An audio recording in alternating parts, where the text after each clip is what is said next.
تو جو بھی معاملات ہیں اللہ اور بندے کے مابین، اس میں تین شرائط ہیں کہ جو علماء نے معین کی ہیں۔ ایک حقیقی پشیمانی، وہ پشیمانی جس کے لیے اقبال کا وہ شعر بہت مشہور ہے جو انہوں نے نوجوانی میں کہا تھا،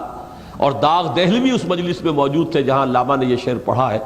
تو انہوں نے بڑی داد دی تھی کہ میاں اس عمر میں اور یہ شعر یعنی چشم بد دور،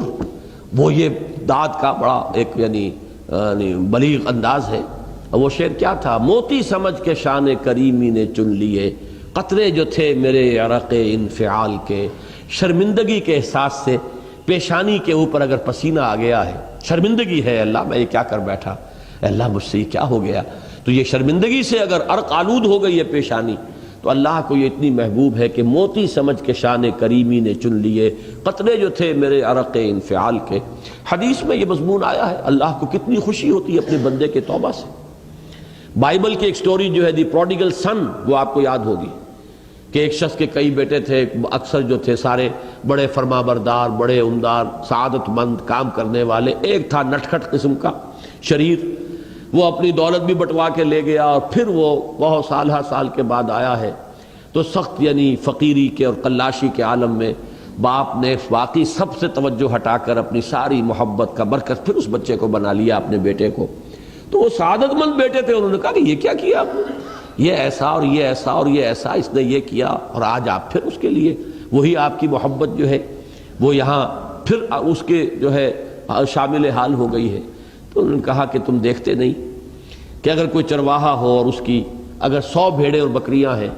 تو اگر کوئی بھیڑیا کسی ایک بکری کو اٹھا کر لے جائے تو وہ 99 کو چھوڑ کر اس کے پیچھے بھاگتا ہے اس کو بچانے کے لیے۔ جو میرے ہیں وہ تو ہے ہی ہے، جو مجھ سے دور چلا گیا تھا وہ اگر لوٹ کر آیا ہے تو در حقیقت یہ ہے میری توجہ کا اور میری محبت کا سب سے زیادہ مستحق۔ یہی معاملہ اللہ کا، یہ در حقیقت ایک پیرابل ہے، ایک کہانی ہے جس میں اللہ کی وہ شفقت جو ہے اپنے گناہگار بندوں کے جو شامل حال ہوتی ہے جب وہ توبہ کرتے ہیں، جس کے لیے حدیث میں آخری بات بیان کر دی گئی کہ تصور دیا گیا ہے کہ ایک لق و دق سے راہ میں ایک شخص سفر کر رہا تھا، ایک ہی اونٹنی سواری کی، اسی پر اس کا راشن بھی تھا، پانی بھی تھا۔ تھوڑی دیر کے لیے وہ ایک درخت کے سائے میں بیٹھا سستانے کے لیے، دھوپ کی تمازت سے بچنے کے لیے، تو ذرا بیٹھا بیٹھا اونگ گیا۔ اب جو آنکھ کھلی تو دیکھا کہ اونٹنی غائب ہے، اس کا سفر کا ذریعہ وہی، پانی اسی پر، راشن اسی پر، گویا کہ کل زندگی کا ذریعہ جو ہے وہ اونٹنی تھی اس کی۔ لق و دق سے رہا ہے، کہاں جائے، کہیں پانی نہیں، کچھ کھانے کے لیے نہیں، دیوانہ وار دوڑتا ہے دائیں بائیں ادھر ادھر اونٹنی کو ڈھونڈنے کے لیے، کہیں سراغ نہیں ملتا۔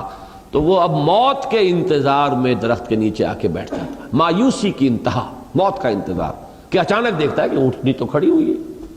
تو اب اس پر شادی مرگ کی کیفیت طاری ہوتی ہے۔ وہ کہنا تو یہ چاہتا تھا اللہ میں تیرا بندہ ہوں تو میرا رب ہے، کہہ یہ جاتا ہے کہ اللہ تو میرا بندہ میں تیرا رب۔ زبان لڑکھڑا گئی ہے اس خوشی کی شدت کی وجہ سے۔ تو حضور فرماتے ہیں کہ اللہ کو اپنے کسی گناہگار بندے کی توبہ سے اس سے بھی کہیں زیادہ خوشی ہوتی ہے۔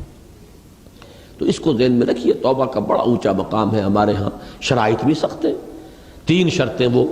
ایک عزم مصمم، ایک پشیمانی، حقیقی پشیمانی،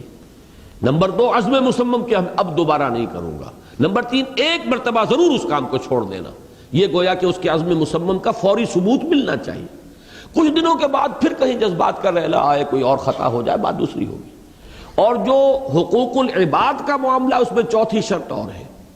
اس لیے کہ حقوق العباد کی کوتاہی جو ہے اللہ تعالیٰ معاف نہیں فرمائیں گے۔ وہ تو وہی بندہ ہے جس کی آپ نے حق تلفی کی ہے،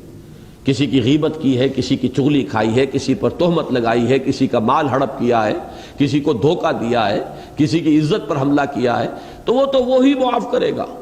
یا یہ کہ آپ کی جو نیک اعمال ہیں وہ اس کو دے دیے جائیں گے قیامت کے دن، اور اگر آپ کے اعمال ختم ہو جائیں گے تو اس کے گناہ جو ہے وہ آپ کے کھاتے میں ڈال دیے جائیں گے۔ بہرحال جو 4تھی شرط ہے حقوق العباد کے معاملے میں کوتاہی میں توبہ کی، وہ یہ ہے کہ آپ یا معافی طلب کریں یا تلافی کریں اس شخص کی جس کے حقوق کو آپ نے تلف کیا ہے۔